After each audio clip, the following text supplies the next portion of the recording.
참 기쁜 일일세.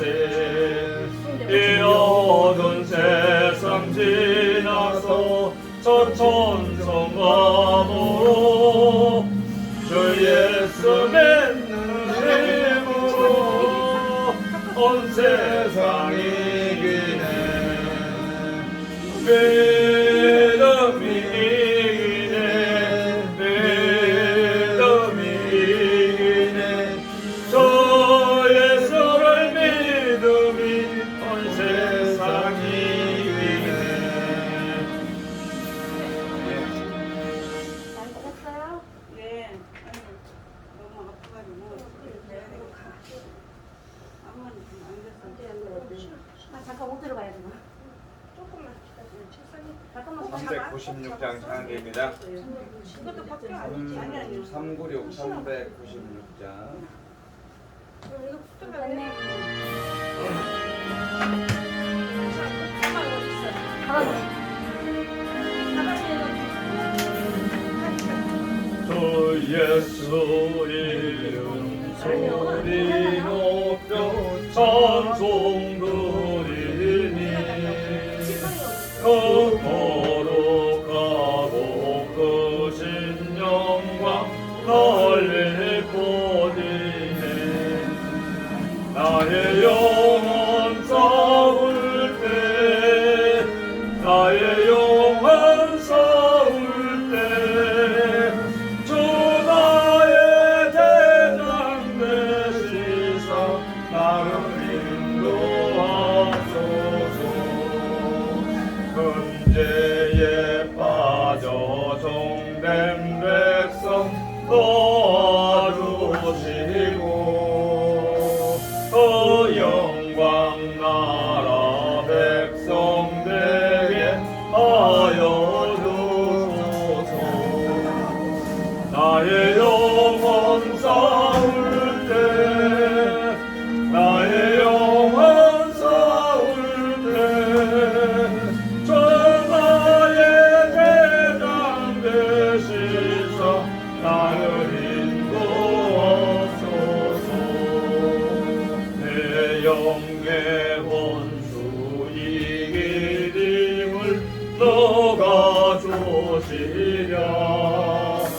또 악한 말이 정복하니 구주 예수라. 나의 영혼 싸울 때 나의 영혼 싸울 때 주 나의 대장 되시사 나를 인도하소서. 사망 고통 면해 주사 새 사람 되고 새 힘을 주사 승리 생활하게 하소서. 나의 영혼 싸울 때 나의 영혼 싸울 때 주 나의 대장 되시사 나를 인도하소서. 아멘.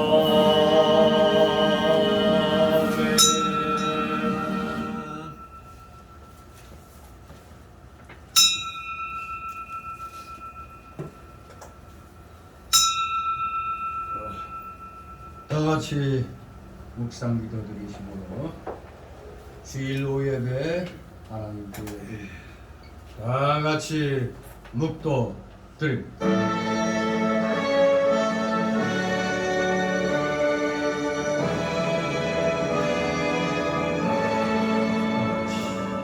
성부 성자와 성령 찬송과 영광 돌려보내세. 대처로 지금까지 또 영원 무궁토록 성삼위의 영광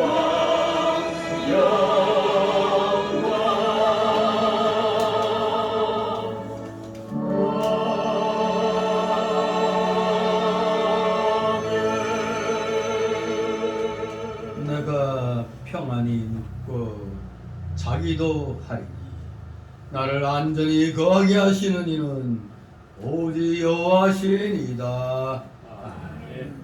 다같이 사도신경으로 우리의 신앙 하나님 앞에 고백드립니다. 전능하사 천지를 만드신 하나님 아버지를 내가 믿사오며 그의 아들 우리 주 예수 그리스도를 믿사오니 이는 성령으로 잉태하사 동정녀 마리아에게 나시고 원디오 빌라도에게 고난을 받으사 십자가에 못 박혀 죽으시고 장사한 지 사흘 만에 죽은 자 가운데서 다시 살아나시며 하늘에 오르사 전능하신 하나님 우편에 앉아 계시다가 저리로서 사한 자와 죽은 자를 심판하러 오시리라. 성령을 믿사오며 거룩한 본회와 성도가 서로 기도하는 것과 죄를 사하여 주시는 것과 몸이 다시 사는 것과 영원히 사는 것을 믿사옵나이다. 아멘. 다같이 찬송가 342장 찬송입니다.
기도. 거룩하시며 전지전능하신 하나님 아버지, 오늘 주일 오후 시간도 변함없으신 십자가 대속의 보혈로 넣으자하여 이렇게 예배 드릴 수 있도록 허락하시니 아버지 감사를 드옵나이다.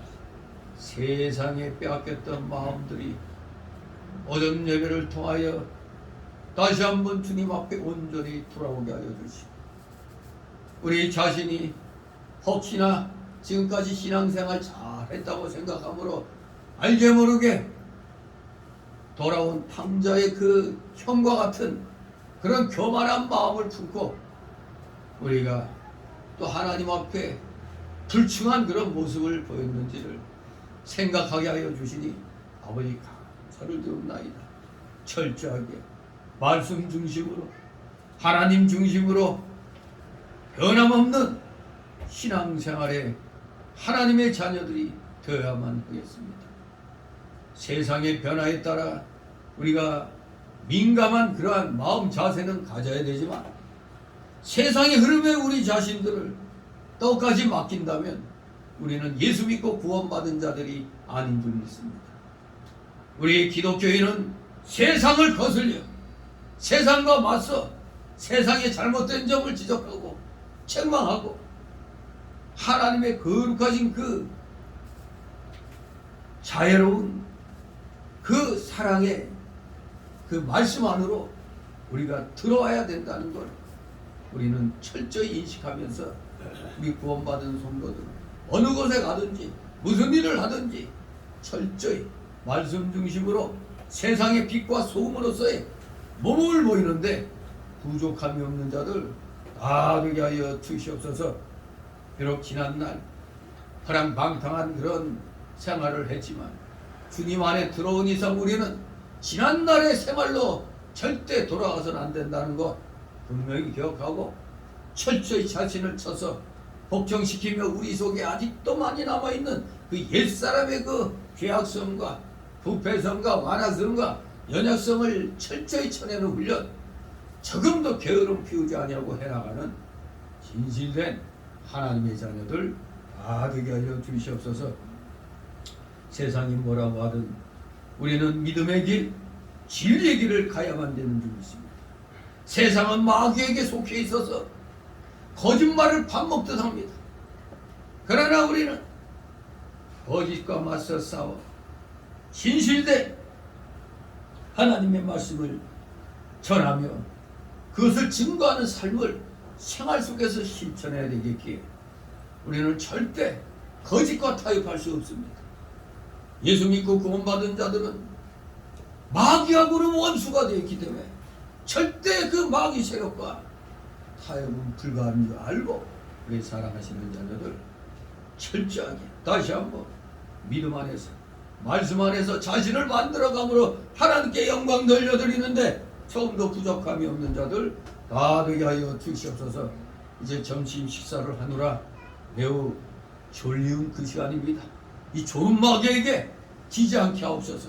모든 잡념의 마귀 틈 못하게 하여 주시옵소서. 부족한 자의 영과 입술을 주건 주장하여 주시옵소서. 마치는 시간까지 오직 주님께서만이 영광을 받으시옵소서. 예수 그리스도의 이름으로 감사드리며 기도드리옵나이다. 이 시간 함께 은혜 나눌 말씀 느헤미야 4장 1절에서 23절까지의 말씀을 보도록 합니다. 느헤미야 4장 1절에서 23절까지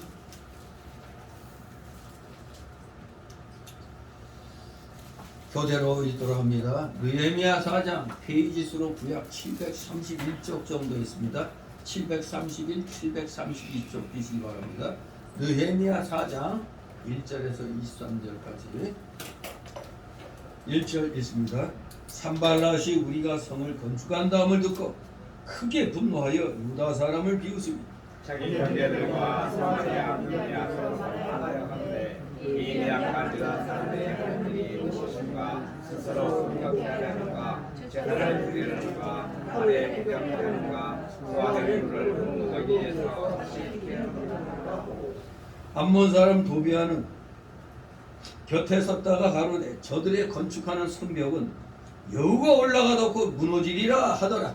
우리 하나님이여 들으시옵소서. 우리가 주님을 향하여 공동컨대 저희 욕하는 것으로 자기의 머리에 돌리사 노략가리가 되어 이방의 사람을 위하시고 주의 앞에서 그 악을 덮어 두지 마옵시며 그 죄를 도말하지 마옵소서. 저희가 건축하는 자 앞에서 주의 노를 격동하였음이니이다 하고 이에 우리가 성을 건축하여 전부가 연락되고 그와 절반에 미쳤으니 이는 백성이 마음 들여 역사하였습니다. 산발락과 도비아와 아라비아 사람들과 암몬 사람들과 수도 사람들이 예루살렘 성이 중수되어 그 퇴락한 곳이 수고되어 간다음을 듣고 심히 분하여 다 함께 대학을 예루살렘으로 가서 치서연합을 하여 우리가 우리 하나님께 기도하며 저희를 인하여 파수꾼을 두어 주야로 방비하는데 유다 사람들의 이르기를 흥무더기가 가져온 것을 탐구하는 자가 힘이 있어야 했으니 우리가 성을 건축하지 못하리라 하고 우리의 대적은 이르기를 저희가 알지 못하고 보지 못하는 사이에 우리가 저희 중에 달려 들어가서 살육하여 역사를 그치게 하리라 하고 그들에게 근처에가 유다 사람들도 그 강처에서 와서 열번이나 우리에게 구하기를 너희가 우리에게로 와야 하리라 하고 내가 성지 낮고 넓은 곳에 백성으로 그 종족을 따라 칼과 창과 활을 가지고 서게 하고 내가 사람들이 일어나서 귀인들과 민장과 남을 백성을 구하기를 너희는 저희를 두려워하고 지극히 크시고 두려우신 줄을 기억하고 너희 형제와 자녀와 아기와 친구를 싸움하였느니라. 우리의 대적이 자기의 뜻을 우리가 알았다함을 들으니라.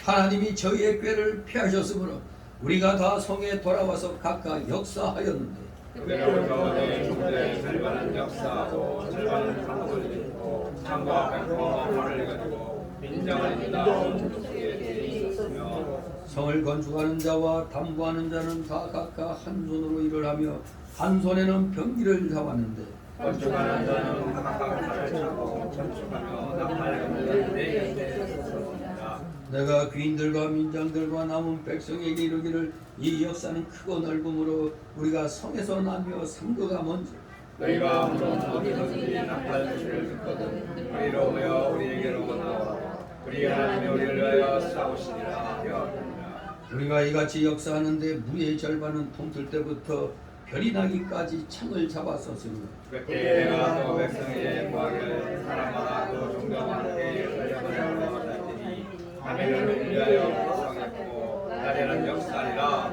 다같이 23절 내가 내 형제들이나 종자들이나 나를 쫓아 파수하는 사람들이나 다 그것을 걷지 아니하였으며 물을 기르러 갈 때도 기계를 잡았었느니라. 아멘. 네, 오늘 제목은 대적들의 성벽 건축 방해입니다. 대적들의 건축 방해. 네. 원래 이 느헤미야가 그 1장에 보면 예루살렘 성이 회파되고 성문은 소화됐고 또 포로로 끌려가는 것을 면하고 남은 자가 그 도에서 큰 환난을 만나고 능력을 받는다는 그 소문을 아닥사스다 왕 때 수상궁에서 자기 형제인 하나니가 유다에서 와서 그 소식을 예루살렘 형편을 전했습니다. 그 기가 막힌 비참한 상황을 전해 듣고 느헤미야는 울고 수일 동안 슬퍼하며 하나님 앞에서 금식하며 기도했다고 했어요.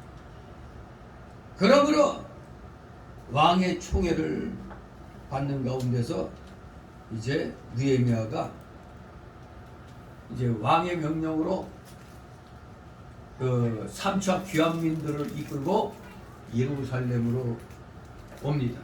왜 온다고요? 성벽을 무너진 성벽을 다시 건축하기 위해서입니다. 성벽 보수를 하기 위해서죠. 그런데 이미 다 그냥 회파되고 무너졌기 때문에 다시 세우는 거나 똑같은 겁니다. 왜 이게 중요합니까? 그 예루살렘 성전이 하나님 섬기는 그때 구약시대 유대인들의 그야말로 핵심되는 그런 그 장소죠. 그러면 그 예루살렘 성전이 안전하게 있으려면 예루살렘 성전을 방어할 수 있는 성벽이 둘러싸여져 있어야 돼요. 즉 하나님의 성전을 보호하기 위해서 성벽을 재건하러 귀환민들이 보고 왔습니다. 이 상황은 오늘날로 보면 예루살렘 성전은 오늘날의 교회들이고 또 교회들의 안전을 보장받기 위해서는 우리나라의 안보가 굳건해야 되죠. 안보가 불안하면 교회 생활이 되겠어요? 안 되죠. 공산주의자들은 무엇보다도 교회 박살내려고 하는데 예수 믿는 사람 원수로 보잖아요. 그러니 구약시대도 예루살렘 성전을 지키기 위해서 성벽을 쌓아 왔습니다. 오늘날 우리들도 교회를 보호하기 위해서는 국가의 안보를 우리 기독교인들이 앞장서서 든든하게 해야 되는 겁니다. 바로 이런 것을 머리에 두고 우리는 오늘의 내용을 살피면 한마디로 뭐라고 결론 줄 수 있느냐. 우리 기독교인은 싸우면서 하나님의 영광을 위하여 일해야 된다는 겁니다. 적과 싸우면서, 즉 마귀와 싸우면서 하나님의 일을 추진해 나가야 된다는 것입니다. 우리식으로 말하면 뭐라고요? 싸우면서 건설하자 이겁니다. 싸우면서 건설하는 모범을 여기에서 보이고 있습니다. 건축술이 발달하지 않았던 그 당시에 무력을 행하여 성벽 쌓는 것을 방해하려는 원수들의 그 방해 공작과 또 사회적으로 대단히 불안정한 그런 상황인데도 불구하고 포로 귀환민들을 인솔해서 하나님의 은혜로 무려 52일 만에 성벽을 완성하게 됩니다. 그러나 그 52일 동안 원수들을 방어하고 원수들과 싸워 그 유다인들을 보호하면서 성벽을 쌓을 때 그 지도자의 고충이 어땠는가를 우리가 이 급박한 대적들의 방해하려는 이 상황 속에서 우리는 오늘 이 말씀을 통해서 그 상황을 읽어내야 돼요. 역시 지도자는 힘들구나. 이 많은 사람들 다 만족시킬 수는 없잖아요. 끌고 나가야 되는 겁니다. 자, 그러면 이제 대적들의 건축방해라는 제목으로 오늘 1절 23절을 소단락으로 네 소단락으로 나눠서 살펴봅니다. 첫 번째 소단락은 1절에서 3절로 거룩한 성벽 건축을 비방하는 원수들. 거룩한 성벽 건축을 비방하는 원수들. 왜 거룩한 성벽이 예루살렘 성전을 보호하는 막이 되는 거니까 거룩한 성벽 건축을 비방하는 원수들. 두 번째 소단락으로 4절 6절 기도하며 마음을 들여 건축하는 이스라엘. 기도하며 마음을 들여 건축하는 이스라엘 백성들.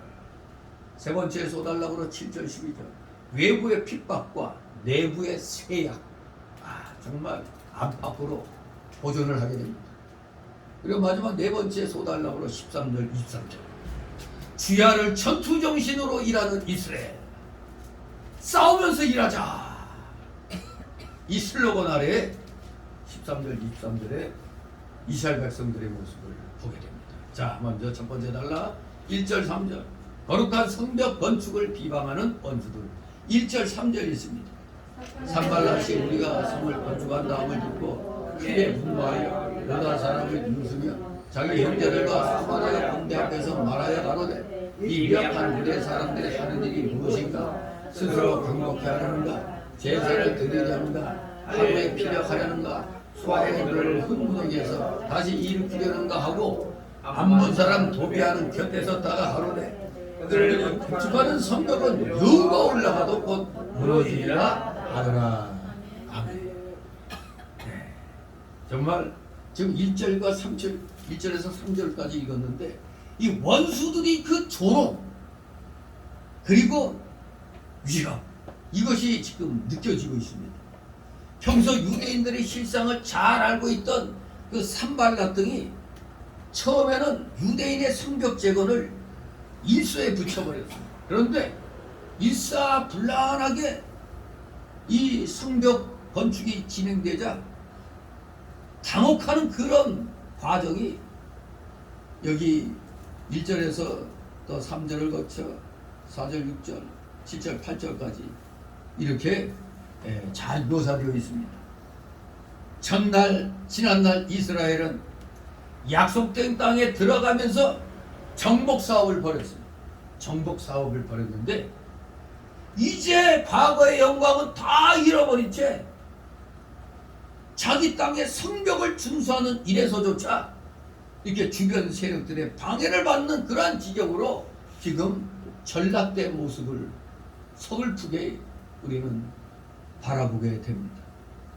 한편 느헤미야가 정식으로 아닥사스다 왕의 허락을 받아서 봉사를 일으켰음에도 불구하고 이처럼 공격을 받았던 것은 본래 그 바사 제국이 위성국가들의 그 내정과 사소한 그 알력 다툼에는 크게 관여하지 않는 그런 정책을 폈기도 했거니와 당시 사마리아와 아라비아 등지의 원주민들이 바사의 영향력을 상당히 벗어나 있는 그런 상태였기 때문에 왕의 허락을 받고 와서 하는데도 이런 방해를 받은 겁니다. 상당히 바사의 그 지배력에서 좀 벗어나 있었다고 볼 수가 있습니다. 사실 바벨론이나 애굽이나 아시리아나 이 페르시아 즉 바사 등이 근동 지역에 아주 광대한 제국을 각각 이루기는 했지만서도 문명이 발달하지 않는 그 고대 국가 시대에는 중앙 정부의 통제력이 조금이라도 약해지는 것처럼 보이면 각 민족 국가는 즉각적인 모반을 꾸미는 것이 다반사였습니다. 중앙 정부의 통제력이 좀 약해져 간다 하면 여지없이 민족들이 반역, 물론 자기 민족 입장에서는 해방운동이죠. 아무튼 그런 일이 예사였습니다. 이것은 이스라엘도 마찬가지였어요. 단지 이때는 잠시 바사의 후원을 받지 않을 수 없는 상태였죠. 국제 정세에는 예나 지금이나 원시적인 힘의 논리가 시대를 초월해서 그대로 최우선으로 작용이 되는 겁니다. 힘의 논리. 국제사회는 힘의 논리입니다. 이걸 무시하면 안 되는 겁니다. 어디 가서 우리 민족은 예로부터 평화를 사랑했기 때문에 남의 나라를 침략한 적이 없다. 이런 말 하면 안 됩니다. 이건 그냥 우리끼리나 하는 얘기지 남의 나라가 들으면 에이 병신 쪼다들 힘이 없으니까 그렇지. 그렇게 되는 거예요. 근데 솔직히 우리 민족이 남을 공격하지 않았다는 건 잘못된 거죠. 우리 고구려 역사를 보면은 그냥 중국과 그냥 맞서 싸우고 저 돌골, 어디야 말갈 이런 족속하고도 끊임없이 싸우면서 광개토대왕 때는 그냥 지금 어디야 저기 몽골 그쪽까지도 그냥 돌골 그쪽까지도 그냥 장악했었잖아요. 그런데 맨 그런 우리 민족도 아주 한다 하면 하는 민족이었는데 먼 놈에 우리는 평화를 사랑해서 절대 남의 나라를 공격하지 않았다 이 말 한 순간 중공의 동북공정의 고구려 역사는 한민족의 역사가 아니라 중국 역사가 되어버리는 거예요. 이게. 왜? 우리들 남의 나라 침략 안 했다며? 고구려는 아니잖아. 그냥 중국 땅이 되어버리는 겁니다. 그게 바로 동북공정이에요. 고구려를 자기네 역사로 편입시켜버리는 거예요. 자, 아무튼 국제사회는 힘이 지배하는 사람입니다. 힘이 없으면 죽는 겁니다. 여기 이스라엘 민족이 힘이 없어 당했다기보다는 하나님의 말씀을 어기고 우상 숭배한 그 죄의 대가로 70년간 이방 민족에게 포로로 끌려가게 되었던 것이죠. 자, 그런데 이제 하나님의 은혜로 이제 70년을 다 채우고 이제 1차 귀환, 2차 귀환, 이제 3차 귀환하면서 예루살렘 성전을 보호하기 위한 그 주변에 예루살렘 성벽을 재건하고자 이제 힘을 쓰는 겁니다. 그런데 이 방해하는 세력의 핵심되는 자가 누구라고요? 산발락, 도비야. 이름부터가 아주 싸가지 없는 이름이죠. 아주 더러운 이름입니다. 산발락, 좀 예쁜 이름이 아니고 산발락, 도비야. 바로 이들이 주축이 돼서 느헤미야와 유다인들이 예루살렘 성벽 건축하는 것을 비방을 했습니다. 이 산발랏은 2장 10절에 보면 모압 사람이에요. 모압의 호론 사람이라고 나옵니다. 당시 페르시아 즉 바사 정부에서 세운 사마리아 총독이었어요. 산발랏이. 사마리아 총독. 산발랏은 종교적으로 혼합주의자였어요. 혼합주의자. 순수한 예루살렘 성을 건설하는 데는 대적자였습니다. 사마리아는 북이스라엘 나라의 수도였죠.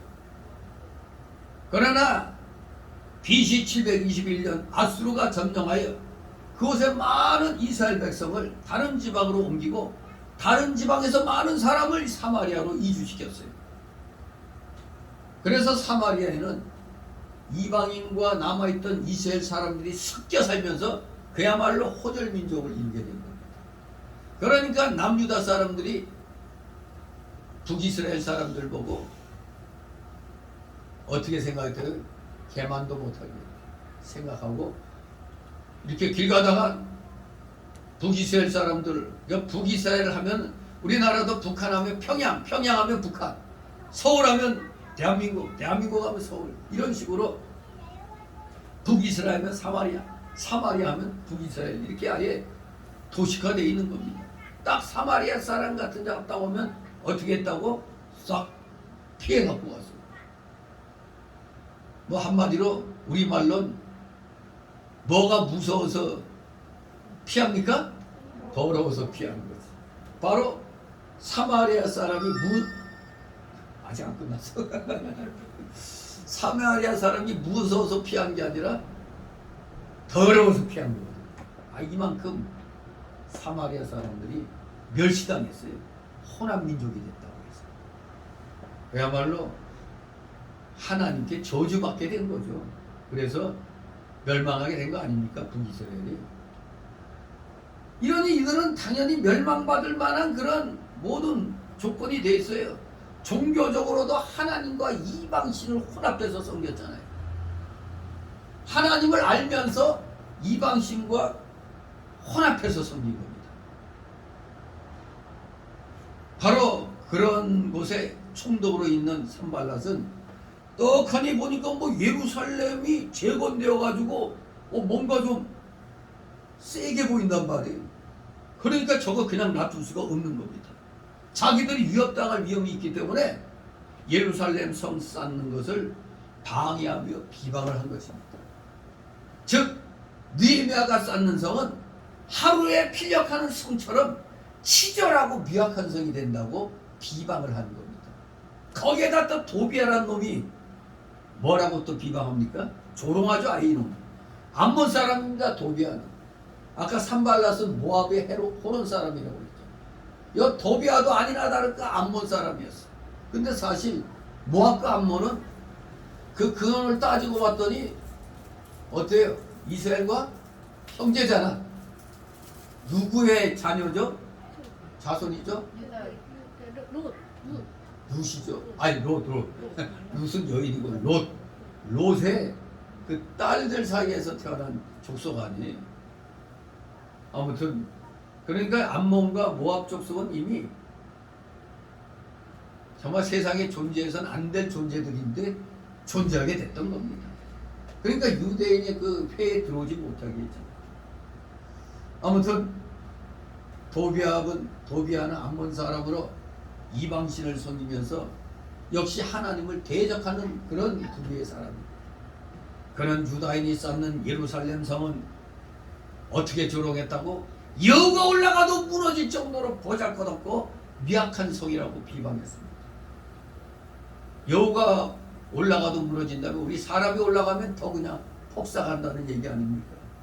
타락된 종교가 산발락과 이방 사람 도비아가 합세하여 예루살렘 성 쌓는 것을 방해한 것입니다.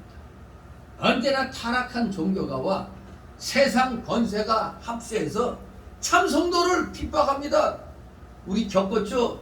코로나 팬데믹 때 누가 어느 교회가 참된 교회고 참 목사고 어느 교회가 저 비열한 타협한 교회고 타협한 목사인가 드러났잖아요. 바로 이런 타락한 종교가 세상 권세가 합해가지고 올바른 목회자들 올바른 교회 탄압했잖아요. 감옥에 총각 목사 같은 사람 가두고 말이에요. 정말로 시대를 초월해서 동일한 상황이 일어납니다. 자, 이렇게 거룩한 성건축을 비방하는 원수들의 모습을 우리는 1절 3절을 통해서 살펴봤습니다. 자, 그럼에도 불구하고 두 번째 단락으로 4절 6절 기도하며 마음을 들여 건축하는 이스라엘. 예. 기도하며 마음을 들여 건축하는 이스라엘 백성들. 4절 6절 있습니다.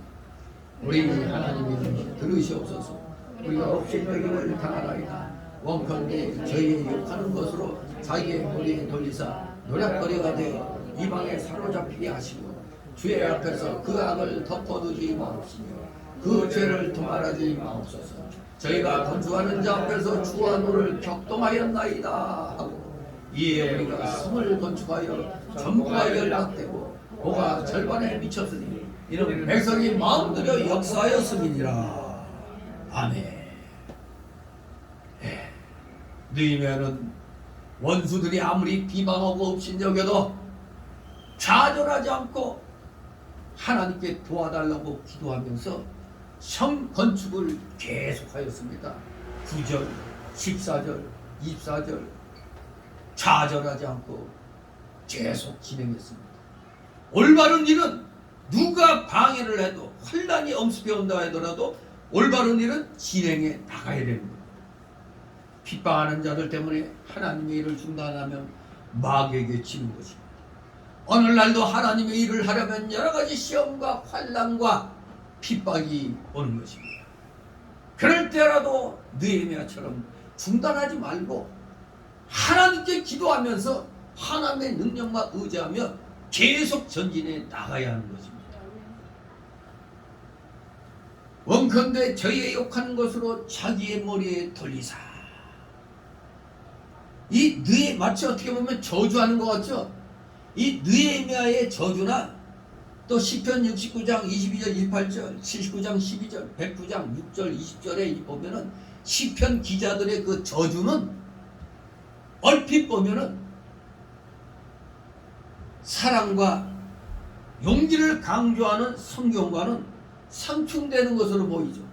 요 한 문장만 딱 띄워놓고 보면은 그렇게 보입니다. 그러나 구약 시대에는 이스라엘 민족을 대적하는 것이 곧 하나님께 대한 대적과 연결되는 경우가 대부분입니다. 하나님을 대적하는 자는 용서가 있어요, 없어요? 용서가 없는 겁니다. 따라서 이 4절의 이 말씀은 저희의 욕하는 것으로 자기의 머리에 돌리사 노략거리가 되어 이방에 사로잡히게 하시고 주 앞에서 그 악을 덮어두지 마옵시며 그 죄도 더 말하지 마옵소서 하고 저주를 합니다.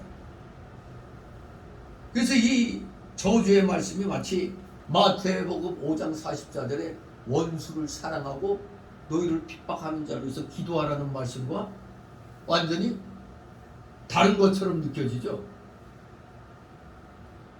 그러나 이 말씀, 이 저주처럼 보이는 말씀은 마태복음 5장 44절과 절대 상충되지 않습니다.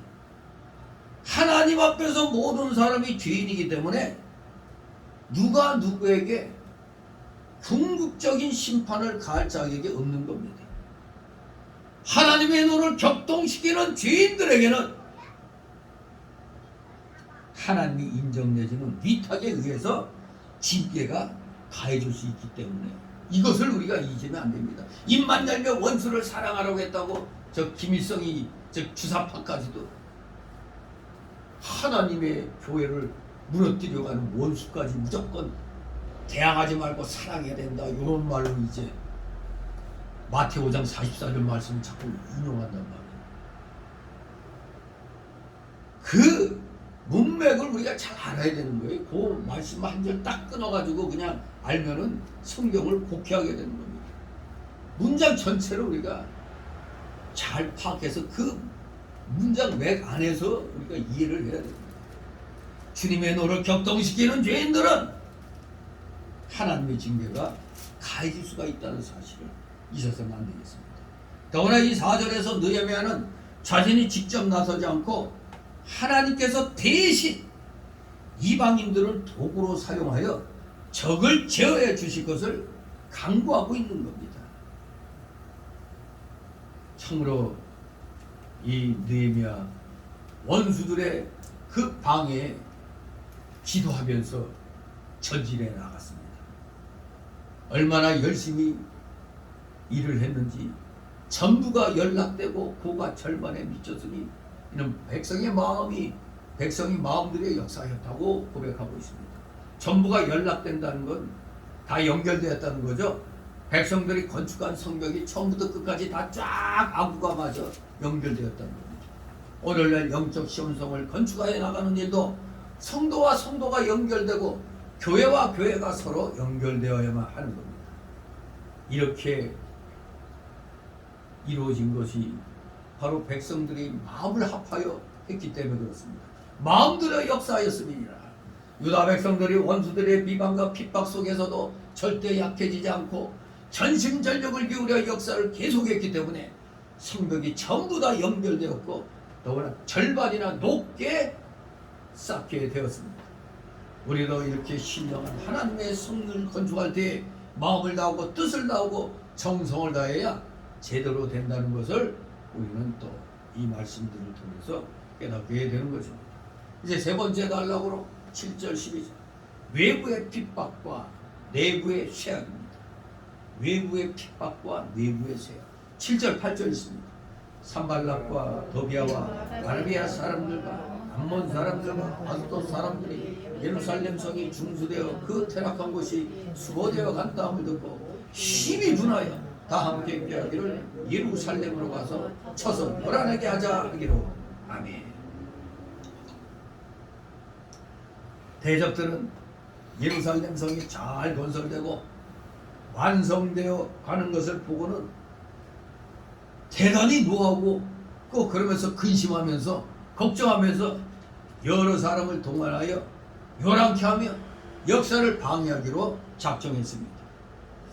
이 사마리아의 산발랏은 예루살렘의 북쪽에서, 암몬 사람들은 동쪽에서, 아라비아 사람들은 남쪽에서, 아스돗 사람들은 서쪽에서 각각 이스라엘을 위협했습니다.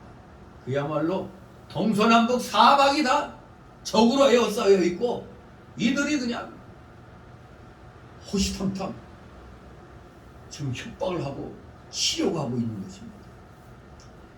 여기서 언급된 아라비아 사람들이란 아수르 왕 사르곤 2세가 사마리아에 개척한 한 식민지의 후예가 된다는 견해도 있어요. 그러나 뭐 그들의 후예든 뭐든 우리 별 상관이 없습니다. 중요한 건 누구든 지금 다 하나님의 백성들을 지금 위협하고 있다는 사실입니다. 여기 아스돗 사람들 이 예루살렘 성이 중수되어 태어난 것이 수거되어 간다음을 듣고 힘이 분하여 했다는 것. 이 아스돗, 바로 아스돗은 블레셋 나라의 한 도시입니다. 블레셋. 이것도 이스라엘과 원수죠. 블레셋. 마귀의 종들은 언제나 하나님의 일이 잘 되는 것을 보면 힘이 분하게 여기고 어떻게 하든지 방해하며 파괴하려고 공작하는 겁니다. 그러니까 우리가 코로나 팬데믹 때 예배 드리고 하는 걸 보면 이 마귀 세력들은 배가 아파갖고 못 견디죠. 막 와서 사진 찍고 해가지고 그냥 교회 문을 닫게 하려고 그냥 별짓 다 했잖아요. 정말로 하나님의 일이 이런 상황에서 되는 걸 보니까 배가 아픈 거예요. 마귀들은 언제나 방해하기 위해서 눈에 불을 켜고 찾아다니는 겁니다. 9절이 있습니다. 우리가 우리 하나님께 기도하며 저희들과 인하여 파수꾼도 주야로 방비하는데 아멘. 예, 그렇습니다. 원수들의 시험과 공격이 있을 때는 기도하는 것이 기도해야 힘을 낼 수 있잖아요. 기도해야 힘을 내가지고 두려움 없이 적과 맞서 싸울 수가 있는 겁니다. 그리고 그들의 공격을 잘 방비해야 돼요. 여기 이 느헤미야서 보면은 기도만 하는 게 아닙니다. 오늘날 많은 목사들 뭔 일 하면은 기독교인은 기도해야만 하느니라. 맨날 기도만 하는데 기도해야만 하는데 그럼 저들이 기도는 우리가 숨 쉬는 것과 똑같아. 뭐 어느 목사는 잘난 차느라고 나는 하루에 4시간 기도한다, 6시간 기도한다 그래. 그러면 아침에 일어나서 저녁 때까지, 밤에 잠잘 때까지 뭐 기도를 하는 시간 빼면은 그럼 뭐 볼일 보는 시간은 거의 없어요. 그냥 아주 바쁘게 돌아가요. 세상 그 일이 뭐 아침에 시작되면 대개 그 6시 되면 퇴근하고 그러는데 언제 신방하고 언제 설교 준비하고 언제 뭐하고 기도만 앉아서 한다는 거. 우리 성경에 너희는 기도 몇 시간 해야 된다고 얘기하는 거 있어요? 우리 지금 밥 먹으면서 제 밑에 지하교육관에서 앞에 플랜카드 붙여놓은 거에 뭐라고 돼 있어요? 항상 기도하라고 그랬죠. 범사에 감사하며 항상 기도하라고 그랬죠. 항상 기도하라고 그랬지 몇 시간 기도하라고 그런 게 항상 기도하는 게 어떤 겁니까? 여러분도 그 점심 준비하면서 기도할 수 있는 거고 설거지하면서도 기도하고 뭐 길거리 가면서도 기도하고 운전하면서도 기도하고 시장에 나가서도 기도하고 지하철 버스 다 기도하는 거예요. 왜? 마음의 골방을 만들어 놓으니까 아무 데서나 뭐 눈 감고 기도하라는 그 법 있어요 없어요? 눈 감고 기도하라는 거 없어요. 그냥 단지 우리가 하다 보니까 눈을 감아야 뭐 잡념이 없어지고 하니까 눈 감고 기도하는 게 습관이 있는데 걸어가면서 기도할 때 눈 감으면 돼야 안 돼요? 운전하면서 기도한다고 눈 감고 기도해? 안 되잖아요. 항상 기도하는 자세, 숨 쉬는 것과 똑같습니다. 어떤 사람은 나 하루에 8시간 기도한대. 그럼 언제 생활해? 네? 언제 교인들 만나고 언제 신방하고 뭐해? 참 계산을 해봐도 12시간 낮 12시간을 갖다 쪼갤 때 8시간을 기도하면 그 다른 생활은 거의 못한다는 얘기죠. 뻥을 쳐도 그렇게 뻥치면 안 되는 거예요. 그렇게 딱 자세 잡고 기도하는 것은 한두 시간 할 수도 있고 나머지는 항상 움직이면서 마음의 골방을 만들어서 기도하는 겁니다. 그래야 힘이 나잖아요. 그래야 뭔가 일을 할 수가 있잖아요. 여기 느헤미야가 기도만 한 게 아니라 기도하면서 힘을 받으니까 적들의 공격을 잘 방비했다고 그러잖아요. 아무리 성을 잘 쌓아서도 마귀의 공격을 막지 못하면 하루아침에 다 무너지는 겁니다. 건설도 중요하지만 파괴하는 세력을 막는 것도 중요해요. 진리를 세워나가는 데 있어서도 적극적으로 세워나가야 하며 한편으로는 양의 가죽을 쓰고 들어오는 이와 같은 파괴분자들을 잘 막아야 되는 겁니다. 내쫓아야 되는 거잖아요. 우리가 뭐 벽에다가 이단 출입금지 이것도 뭐예요? 양의 탈을 쓴 이리가 들어오는 걸 못 들어오게 하려고 위반시는 형법 몇 점 몇 항 뭐 이런 게 이렇게 써 있잖아요. 법률에 의해서 당신들은 고발된다. 그 법 무슨 법 어디 뭐 이런 게 돼 있어야 겁을 먹지. 그냥 우리 교회는 당신들 환영 안 한다 이렇게만 놓으면 안 되는 거예요. 예배행위 방해하는 자에게는 이렇게 벌이 가해진다는 걸 깨우쳐 주는 겁니다. 심한 어려움에 봉착하게 되면 대개 우리 인간들은 좌절하잖아요. 좌절하여 주저앉아 버리거나 어떤 때는 악한 방법도 서슴지 않고 동원하여 문제를 타파해 보려고 하는 마음까지 생깁니다. 그러나 이런 경우에는 먼저 하나님께 느헤미야처럼 호소하고 의뢰함으로써 도우심을, 하나님의 도우심을 기대해야 됩니다. 그러면서 거기에 머무르지 않고 사람으로서 할 수 있는 모든 노력을 아끼지 않는 것이 진정한 자세인 것입니다. 사람으로서 할 수 있는 모든 노력. 기도하고 있는데 적이 쳐들어왔어. 얼른 병자기 잡고 나가야 되는 거죠. 그런데도 오늘날 대한민국 정신 나간 목사들은 혼자 주둥이만 겪어내. 기도를 해야 되느니라. 기도 그만큼 했으면 빨리 나가서 막아야 될 거 아니야.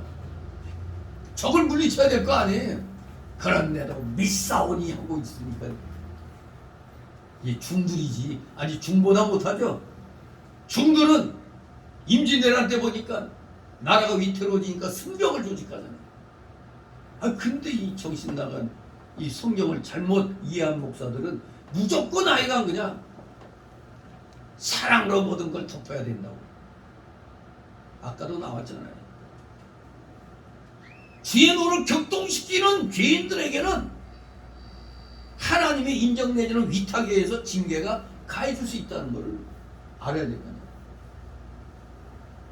우리가 하나님의 일을 하는데 우리를 방해하고자 쳐들어왔어. 그러면 맞서 싸워서 물리쳐야 되는 거예요. 진실로 우리는 기도하면서 인간이 할 수 있는 모든 노력을 또 성경에 맞게 또 우리가 해 나가야 됩니다.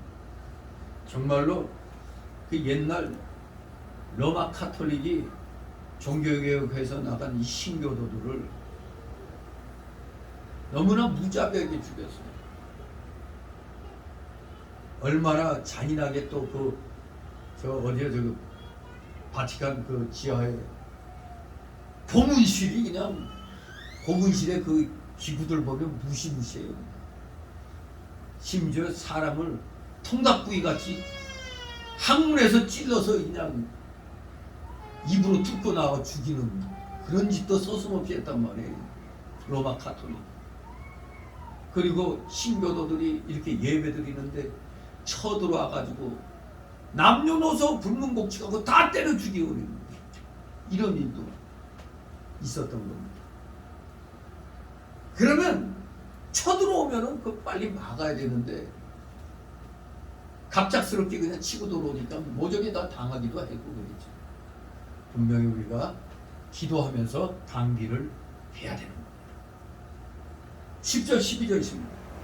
유다 사람들은 이르기를 큰 무더기가 아직도 많거늘 담보하는 자의 힘이 쇠하였으니 우리가 성을 건축하지 못하리라 하고 우리의 대적은 이르기를 저희가 알지 못하고 보지 못하는 사이에 우리가 저희 중에 달려 들어가서 사육하여 역사를 그치하리라 하고 그 대적의 근처에 가는 유다 사람들도 그 각처에 서서 10번이나 우리에게 구하기를 너희가 우리에게로 와야 하리라 하기로. 아멘.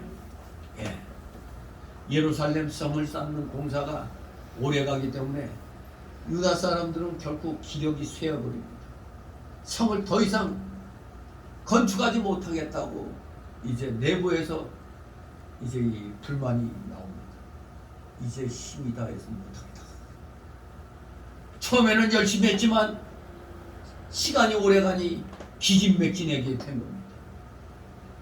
하지만 이럴 때라도 중단해서는 안 되는 겁니다. 남은 힘을 다 짜내가지고 끝까지 참고 힘써 나가야 성공하는 겁니다.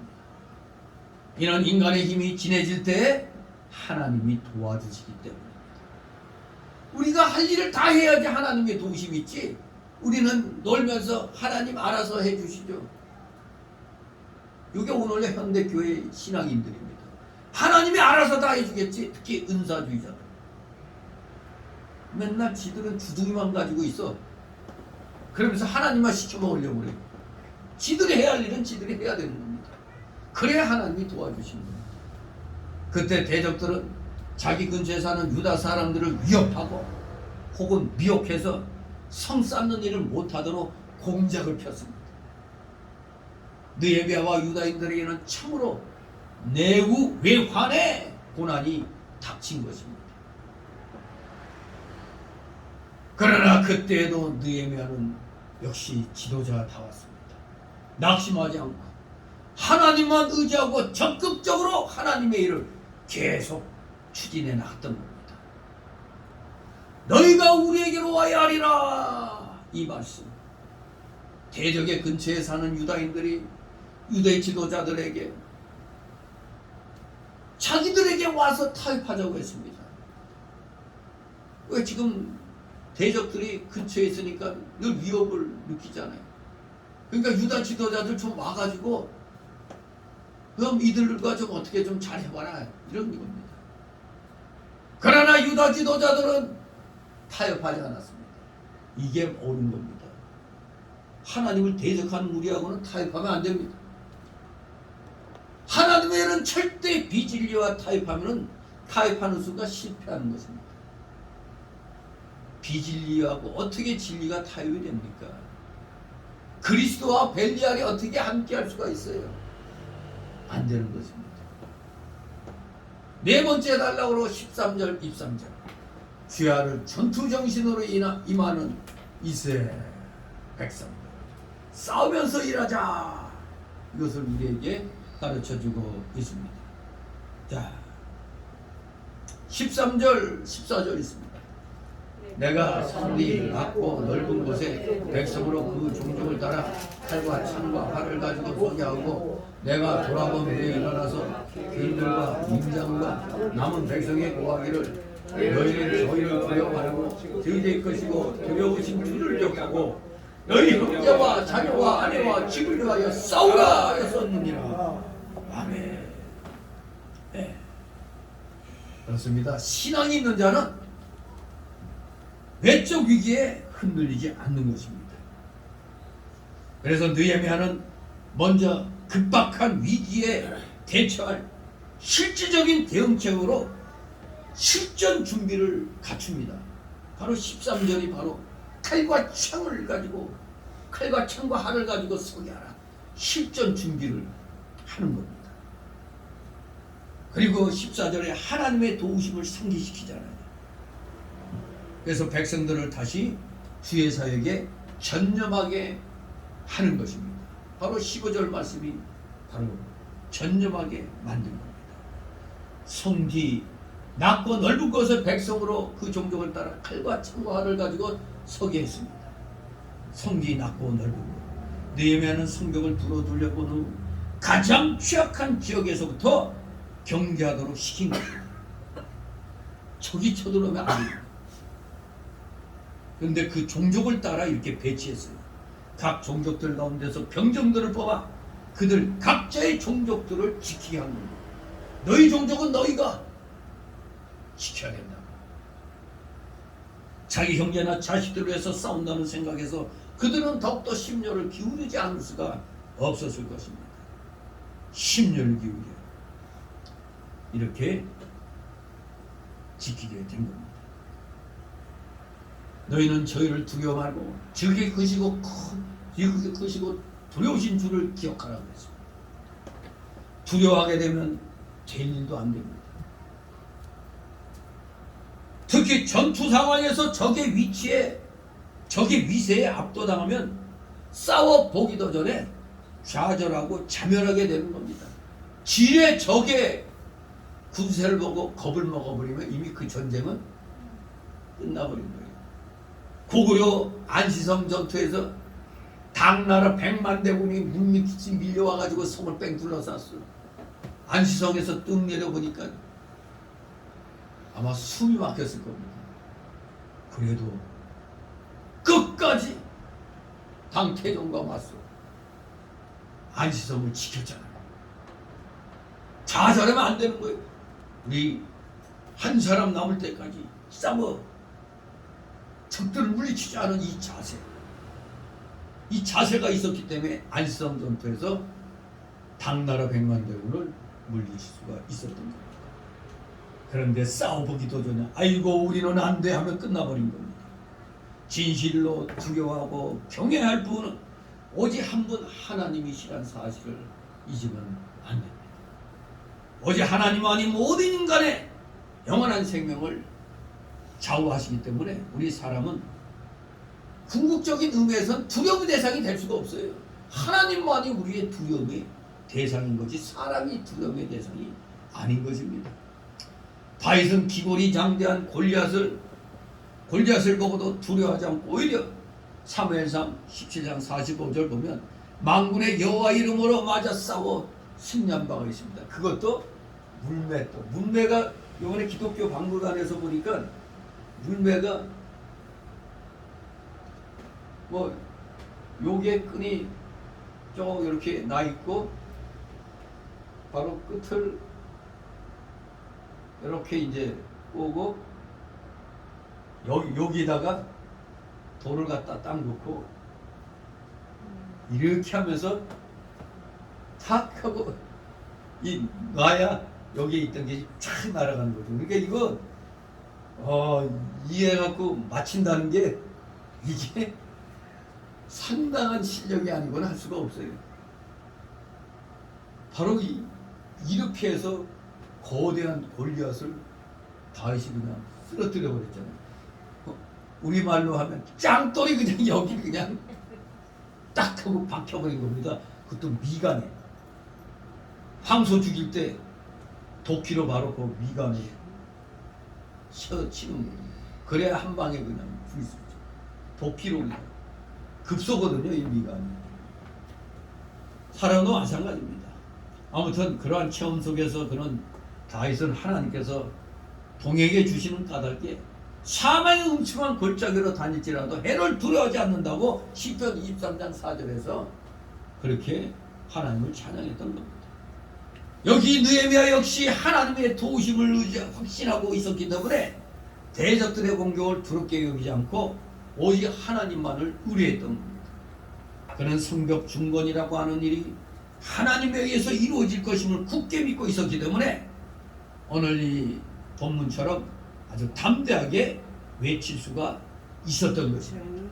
담대하게 외쳤어요. 하나님이 저희의 꾀를 폐하셨기 때문에 우리가 다 성에 들어와서 각각 역사했다고 외친 것입니다.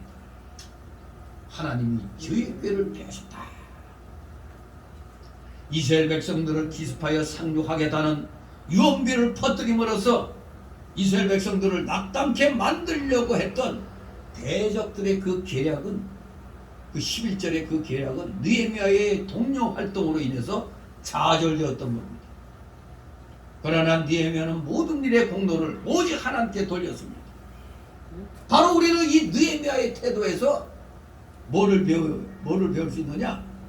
첫째, 사역자들이 가져야 할 겸손한 자세를 배우는 겁니다. 둘째로는 모든 악한 꾀를 피하시는 하나님의 섭리를 우리는 여기서 배울 수가 있는 겁니다. 15절 17절 있습니다. 우리의 대적이 자기의 뜻을 우리가 알았다함을 들으니 하나님이 저희의 꾀를 피하셨으므로 우리가 다 성에 돌아와서 각각 역사했는데 그때로부터 내 종자의 절반은 역사하고 절반은 갑옷을 입고 창과 함께 활을 가졌고 민장은 유다 온 족속이 뒤에 있었으며 성을 건축하는 자와 담보하는 자는 다 각각 한 손으로 일을 하며 한 손으로 경비를 잡았는데 아멘. 느헤미야가 이렇게 하나님의 능력의 힘을 입어 대적들의 음모를 하고 방비하는 것을 대적들이 알고 그들이 계획했던 계획을 음모를 포기한 것입니다. 하나님께서 그들의 꾀를 피하신 겁니다. 그들이 스스로 포기한 겁니다. 좌절이 되어버린 겁니다. 그들의 이 계략이. 그때로부터 이제 더욱더 느헤미야는 힘을 내가지고 반씩 나눕니다. 반은 성벽 건축에 힘을 쓰고 반은 병장기를 갖추고 역 공사하는 사람들을 뒤에서 지키는 겁니다. 그야말로 표현한다면 성을 건축하는 자리 한 손으로는 병기 잡고 한 손으로는 일을 계속하여 싸우는 이가 건설하는 일을 병행한 것입니다. 오늘날 우리가 하나님의 나라를 세워나가는 것도 선한 싸움을 싸우는 것이 절반이며 건축해 나가는 일이 절반이어야 됩니다. 그런데 우리 한국교회는 입만 선한 싸움 싸우자고 하지 실천해서 나가는 게 없어요. 아니 맨날 성도들 보고 기도하고 성경 공부하자고 하면은 목회자는 그렇다 하더라도 성도들은 시간 되면 나가서 일을 해야 될 거 아니에요. 돈도 벌고 일을 해야 되는데 무조건 기도하고 성경 공부하는 게 최고다. 그건 자체 사역자들에겐 해당이 되는 거지. 일반 성도들은 그야말로 일반 성도들은 싸우면서 건설해야 돼요. 그렇잖아요.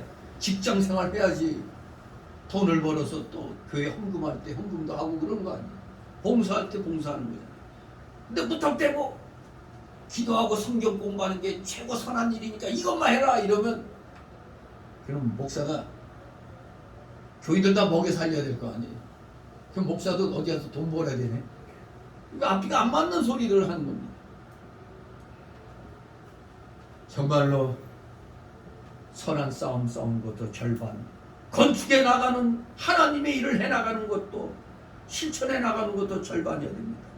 즉 싸우지 않고 건축만 해도 실패하는 것, 기도하지 아니하고 그저 하나님을 한다고 하는 것도 실패하는 겁니다. 근데 건축은 하지 않고 싸우기만 해도 남는 것이 없어요. 그저 실천은 하지 않고 기도만 하고 성경 공부하는 것, 그것도 잘못된 겁니다. 대적과 싸우지 않고 양만 열심히 먹이면 어떻게 됩니까? 이리가 양의 가죽을 쓰고 비밀리에 들어와서 양들을 잡아먹을 것입니다. 오늘날 교회들도 신령한 생명의 꼴로 양을 잘 먹이는 한편 교회를 파괴하려고 들어오는 인본주의, 신비주의, 신신학, 해방신학 등 모든 이단과 비진리와 더불어 싸워나가는 것이 중요한 겁니다. 양은 먹이지 않고 이리와 싸우기만 해도 양들은 못 먹으니까 다 굶어 쓰러지고 마는 겁니다. 그러니까 양도 열심히 먹이면서 이리와 싸워야 되는 겁니다. 선한 싸움 절반, 건축하는 일 절반, 이렇게 해야 되는 겁니다. 한쪽으로만 치우치면 안 되는 거예요. 같이 해야 되는 겁니다. 같이. 그러니까 항상 기도하라고 그러죠. 항상 기도하는 거, 일하면서 기도하면서 해나가는 거잖아요. 딱 자리 깔고 돗자리 깔고 앉아갖고 경건하지 한다고 경건한 게 아니라 이 말씀입니다. 열심히 꼴도 잘 먹이고 적이 쳐들어오면 맞서 싸워야 되는 겁니다. 저거 잘못했다 지적을 하고 책망하고 고쳐지지 않으면 내쫓아야 됩니다. 만약에 싸우지 않고 그대로 있으면 저들이 슬금슬금 양가죽 쓰고 돌아와서 모조리 다 양들을 잡아먹는 겁니다. 그러면 참교회는 다 무너지는 것입니다. 바로 신천지가 추수꾼 전략에서 지금 뭐라고요? 마치 저 빨갱이들이 하는 것처럼 진지를 점령해버려요. 진지전. 참 각계전투에서 진지전으로 빨갱이들이 바뀌었잖아요. 마치 저 신천지 저것들도 추수꾼 전략에서 아예 그냥 통째로 먹는 전략으로 산을 옮기는 전략이로 오죠. 저놈들은 간뜨기가 배 밖으로 나와서 이제 통째로 교회를 뺏으려고 들어오는 거예요. 마치 빨갱이들하고 하는 거하고 똑같습니다. 아무튼 싸울 땐 싸워야 되는 겁니다. 입만 가지고 경건하지 하지 말라 이겁니다. 이 정광훈 목사 같은 사람이 아주 여기 느헤미야와 같은 이런 자세에 싸우면서 교회를 지켜나가잖아요. 그리고 이 나라가 무너지지 않도록 그냥 국민들을 일깨우는 일 하잖아요. 그런데 그런 게 못마땅해가지고 목사들이 시기질투 하는 거 아주 많습니다. 왜? 목사들 입장에서 보면 지 혼자 잘난 체하는 것이거든. 아무튼 분명한 것은 싸우면서 건설해야 되는 겁니다. 한쪽으로는 양에게 꼴들을 잘못 이뤘습니다. 또 한쪽으로는 비진리와 불의의 세력과 싸우면서 교회를 지켜나가야 됩니다. 다같이 18절 20절 건축하는 자는 각각 칼을 차고 건축하며 나팔 부는 자는 내 곁에 섰었느니라. 내가 귀인들과 민장들과 남은 백성에게 이르기를 이 역사는 크고 넓음으로 우리가 성에서 나뉘어 상거가 먼저 너희가 물론 어디서든지 나팔 소리를 듣거든 그리로 모여서 우리에게로 나오라. 우리 하나님 우리를 위하여 싸우시리라 하였느니라. 아멘. 정말로 전투태세를 갖추고 있는 것만도 사실 심리적 육체적 피로가 극에 달하잖아요. 그런데다가 여기에서 또 성벽에 성벽 그 공사의 부담까지 담당해야 했던 그 이스라엘 그 백성들의 그 어려운 모습들을 정말 10분 우리가 이해를 해 나가야 됩니다. 그저 차는 벗어져 끼고 그냥 확 일만 해야 되는데 아이 거기도 또 그냥 칼 차고 건축하고 이 정말로 힘든 거죠. 저는 여기 내용을 볼 때마다 오늘날 군대의 그 5분 대기조 이제 뭐 3분 대기조를 하나 5분 대기조 3분 대기조가 생각나는 겁니다. 5분 대기조 그 할 때 경기대에서 이제 우리 소대가 이제 5분 대기조 맡았을 때는 아 이거 뭐 그거 풀릴 때까지는 워카 신은 채로 완전 군장 챙겨놓은 채로 그대로 자요.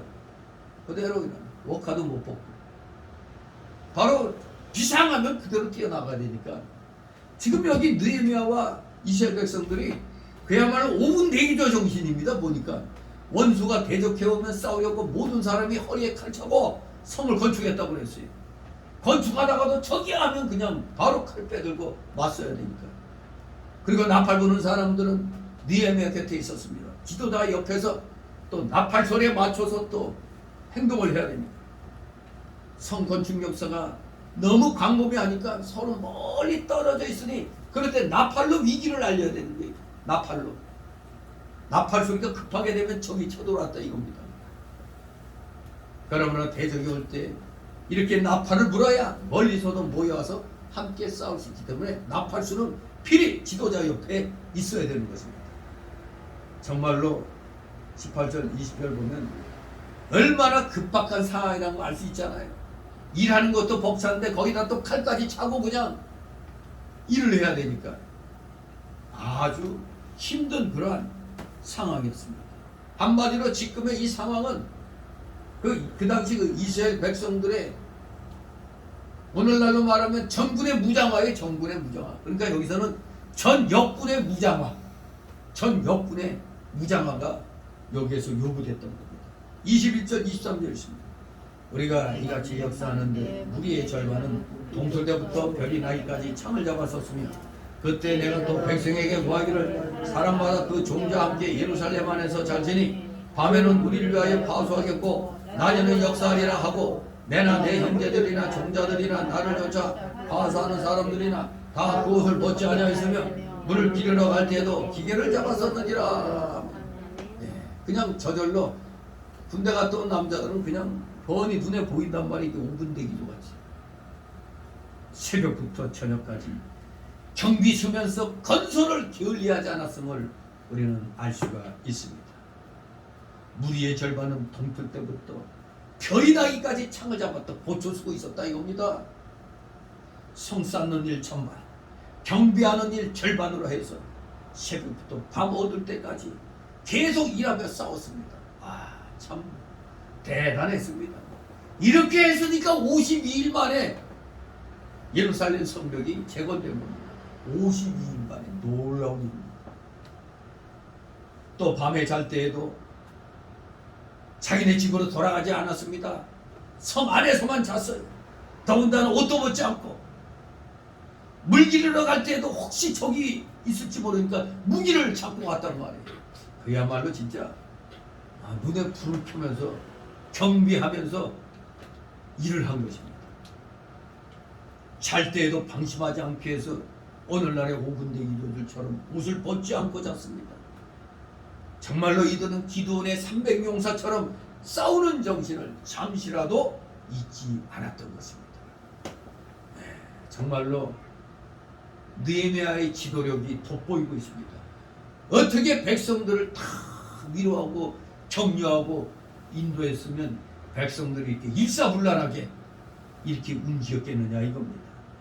결코 이 성벽 재건은 52일 만에 완성이 된 것입니다.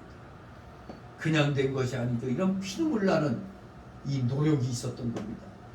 한편으로는 적을 방어해야 되고 한편으로는 열심히 건축하고 하나만 하려고 해도 벅찬데 양쪽을 다 했으니 얼마나 힘이 들었겠어요.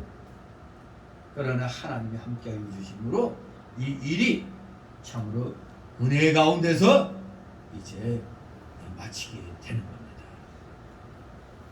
정말로 밤에는 우리를 위하여 파수하니고 낮에는 역사하리라. 정말 초인적인 의지라고 볼 수가 있죠. 정말 사람이 이거 스트레스 받아서 이게 되겠어요? 정말로 이스라엘 백성들은 초인적인 의지로 밤에는 원수들의 기습에 대비한 파수에 힘쓴지 마침내 50일 만에 성벽은 완전히 개축이 되는 겁니다. 그 6장 15절에 바로 말씀하고 있죠. 이 모습이 오늘날 우리 사역자들의 표본이 되는 겁니다. 사역자들의 표본.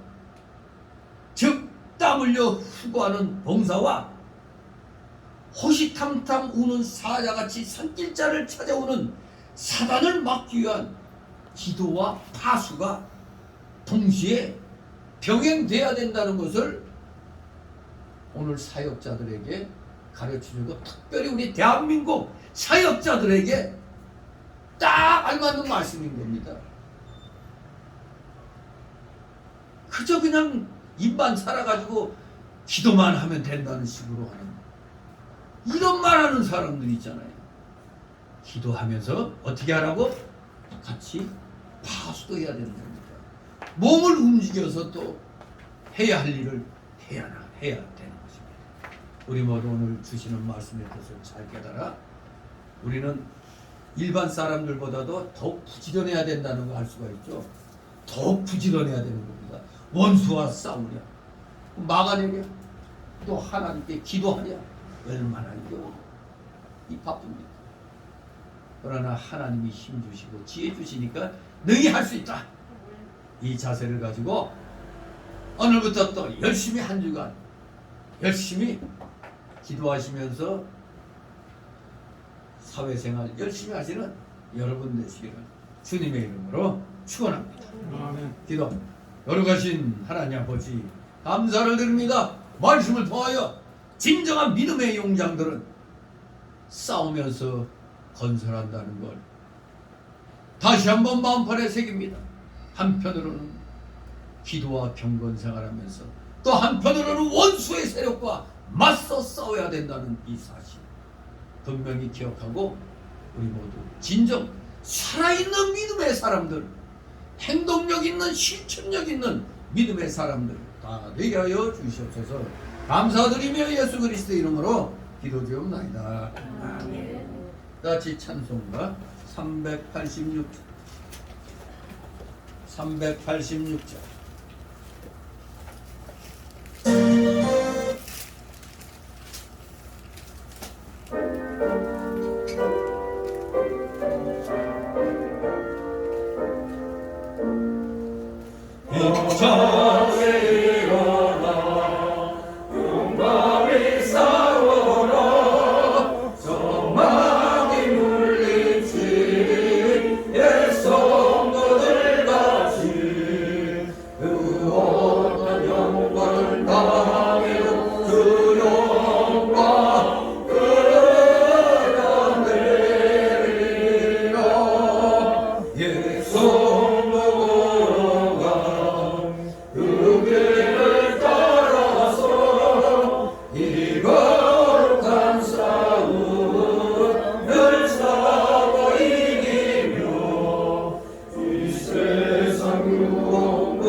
영광을 받으시니 나라의 무엇이며 뜻이 하늘에서 이룬 것 같이 땅에서도 이루어지니 오늘날 우리의 영광을 주시고 우리가 우리의 죄인들을 사하여 같이 우리 일을 사하여 주시고 우리를 시험에 들게 하지 마옵시고 다만 악에서 구하옵소서.